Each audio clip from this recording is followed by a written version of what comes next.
Hello, Zero Books readers. In our last YouTube video entitled Engaging Conservative Rebels, we took a look at how a traditionalist like Jordan Peterson and a radical like the late Mark Fisher are both critics of modernity. Both radicals and true conservatives claim that there is something wrong with contemporary life. This video will attempt to discover the split between left and right, between figures like Nietzsche and Hegel. Most of the time, when we try to distinguish the left from the right, we consider each other's priorities or stances on issues. For instance, the left is anti-war, pro-environment, pro-choice, and for diversity. The right is pro-business, against abortion, pro-military, and pro-gun. But this grocery list of stances doesn't give us much of an understanding of the concepts or the differences in worldview between the right and the left. The left side of American politics often calls itself progressive. A progressive is someone who believes in improving the human condition through science, technology, economic development, and social organization. So if this is what we mean when we ask whether or not a given stance is on the left or the right, well, then we'll sometimes get surprising answers. For instance, in his controversial book, Austerity Ecology and the Collapse Porn Addict, Leigh Phillips argues that quite a lot of the environmental movement isn't progressive at all.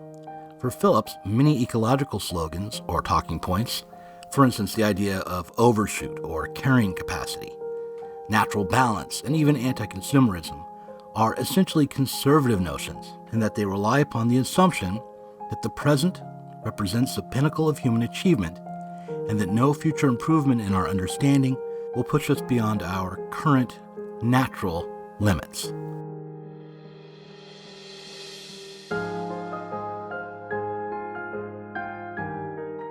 Now, Leigh Phillips' advocacy for human power and human science and human knowledge is controversial in the realm of the environment. He's a controversial figure. But in other areas, it's usually not considered to be very problematic. Still, this notion of human reason and human rationality, expanding the realm of human freedom, is not without its critics. And one of the most powerful of these critics would be Friedrich Nietzsche.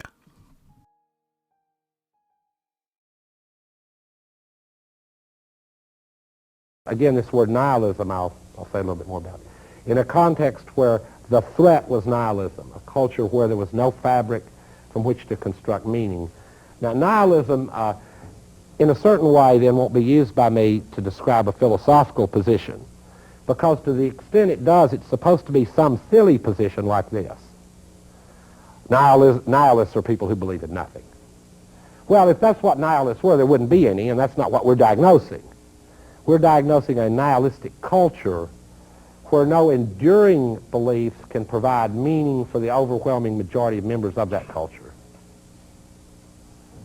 That's the problem that Nietzsche identifies coming along with modern life, and also not coming along as a mystification, but coming along as part of the inside of modern life.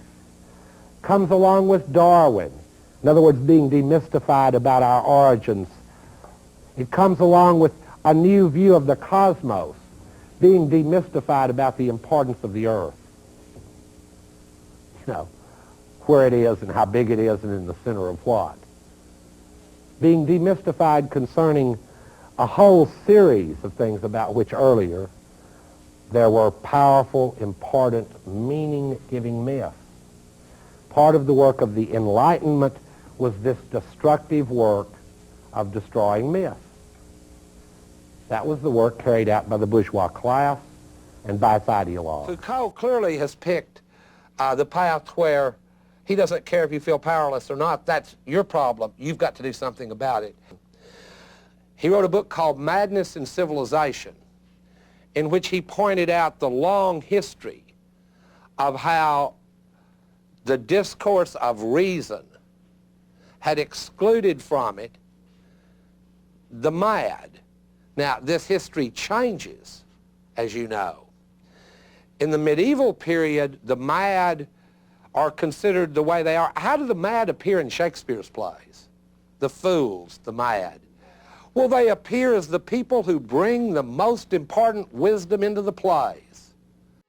This is the tradition that Jordan Peterson is aligned with, and it's worth noting that the postmoderns, the people Peterson rails against, the people he calls neo or cultural Marxists, mostly align with Nietzsche as well. This doesn't mean that he's wrong, or not entirely wrong, to use the slur Marxist against, say, Foucault, for instance, but he is mostly wrong. What he fails to point out is how very peculiar Foucault is, or was, as a Marxist. He fails to mention that this sort of cultural Marxism is much more aligned with Nietzsche than with Marx or his writings. The postmodern cultural Marxists that Peterson rails against are those Marxists who turned away from dialectical and economic Marxism after the failure of the Soviet Union, especially, and who turned instead to other thinkers to correct or perfect Marx.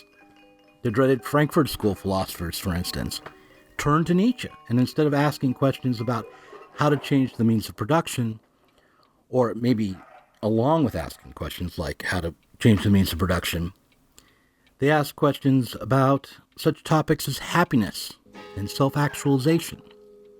The old Frankfurt School philosophers, the Marxists who are probably wrongly credited with this turn towards that the Western Marxists took towards culture, they sounded quite a lot like Peterson sounds today.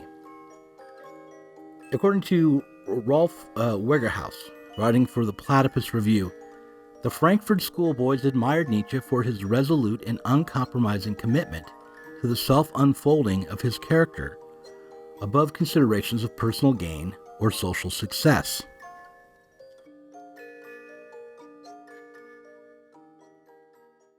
And it's not a Nietzschean kind of formulation. One of the things that Nietzsche discussed when he was describing the collapse of values, first in Western civilization and then maybe around the world, the collapse of traditional values, was that people would have to create their own values as a replacement. But it's an erroneous demand in some sense, because first of all, you can't create your own values. You're not smart enough and you don't live long enough. You have to rely on your culture to guide you. And second, you just can't create your own values because you can't boss yourself around. You are a certain way. You have certain interests, you have certain proclivities, you have certain inadequacies and weaknesses that may be very tightly aligned with your strengths. It's complicated. And so basically what you have to do is discover, in some sense, what your values are and align yourself with them properly. What makes Peterson different from other Nietzscheans like Foucault is his turning to Jung to ward off what Nietzsche called nihilism.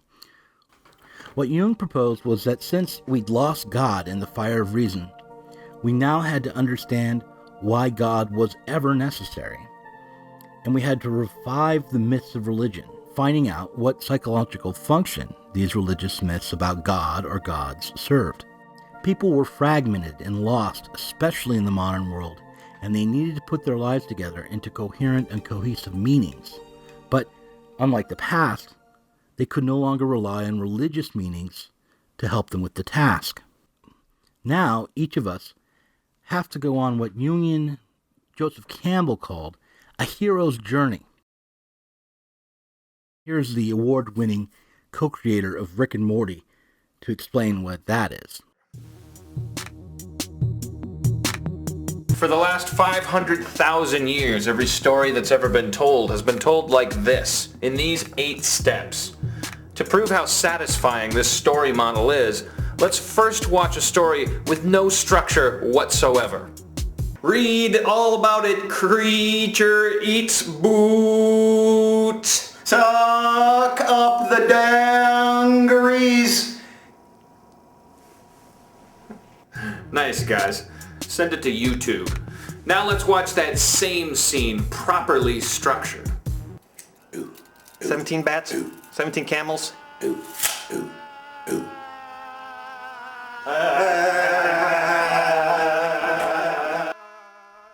Okay, so that sort of went wrong, but the point is that these monomyths are stories of a call to adventure, a journey into the unknown, a transformation of the protagonist, and a return home. They are heroic tales that transform and justify the ordinary social life of the character, the protagonist. Dorothy, for instance, leaves Kansas, conquers her problems in Oz, and then returns to Kansas with a new perspective, a new recognition, a new admiration for her humdrum life. She's able to see it with fresh eyes. I won't look any further than my own backyard.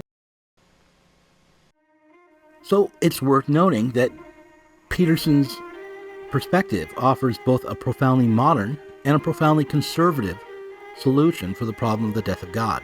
It relies on the very science that it is attempting to overcome, and it is also, like all New Age self-help solutions, aimed at individuals, but it's very unlikely to help individuals overcome or transform their social conditions. It is, all in all, a way to legitimize those social conditions, whatever they may be.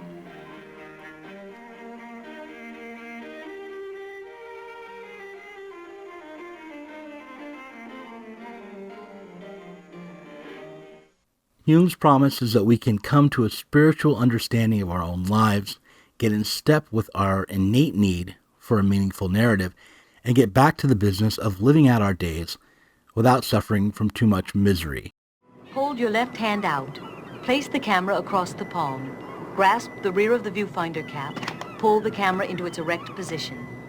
To load, press and the door opens. The difficulty is that this wholeness, this completeness, this resolution of the hero's journey and successful integration, successful coming of age, is founded on the psychology of an individual who is fundamentally split. That is, to be split is what it means to be self-conscious. Self-consciousness is the splitting of your experience from itself, so that you can experience yourself as a perceiver. Taken to its extreme, self-consciousness is a philosophical problem.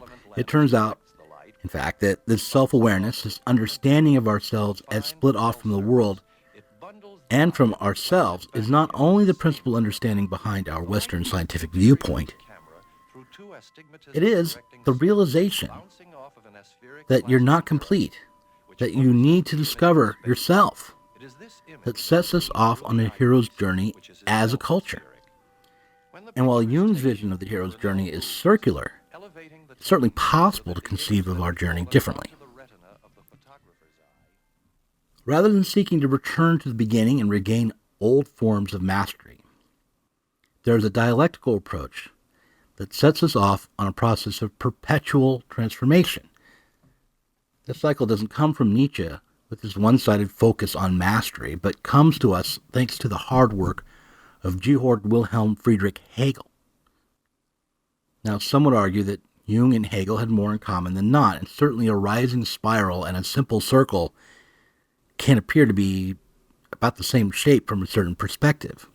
Still, to the extent that Jung is deployed in order to justify fitting people into a relatively immutable or natural social order, the two thinkers really are opposed. The truth of the matter is, and it's plain and simple, is that our categorical structure for psychopathology from a scientific perspective it's a mess, probably approximately tantamount to the mess of astrological categories. So that doesn't mean, look, that doesn't mean it doesn't work. Like, I'm making a distinction here between something pragmatic and something scientific. You know, I mean, a lot of what psychiatrists and psychologists do is maintain social order. I mean, that was a big part of criticism about psychiatric diagnosis in the 1960s. And, you know, the people in the you know, sort of radical left-wingers of the 60s thought that it was appalling that psychiatrists were involved in maintenance of social order. I don't happen to think it's appalling. I think it's necessary. But I think people should be honest about what they're doing. Leigh Phillips, writing about ecology, argued that progressives are tasked with the difficult job of ditching this notion of a fixed, primordial, balanced natural world, which we need to return to. As critics of Jordan Peterson, In a very similar vein, we would argue just as strongly that it's time to abandon this Jungian notion of a balanced, whole, natural man or natural humanity that we also need to return to. That too needs to go.